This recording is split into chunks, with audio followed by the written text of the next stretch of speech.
Introduction to Arrow Functions in JavaScript. Arrow functions are a significant feature of ES6 JavaScript. They provide more concise code and solve issues with the this keyword. Understanding their usage, benefits, and pitfalls is crucial. Understanding arrow functions. Arrow functions offer a concise way to write functions in JavaScript. They differ from regular functions in syntax and handling of this keyword. Example of a regular function and its arrow function equivalent are provided.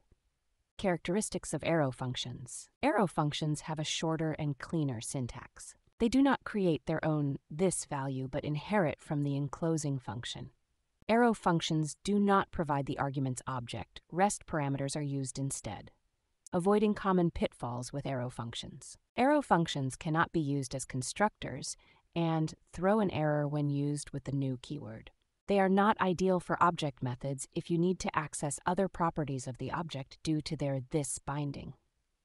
Examples are provided to illustrate these pitfalls. Conclusion: arrow functions make JavaScript code more concise and solve issues with the this keyword. However, they have limitations, including not being usable as constructors and potential issues when used as object methods.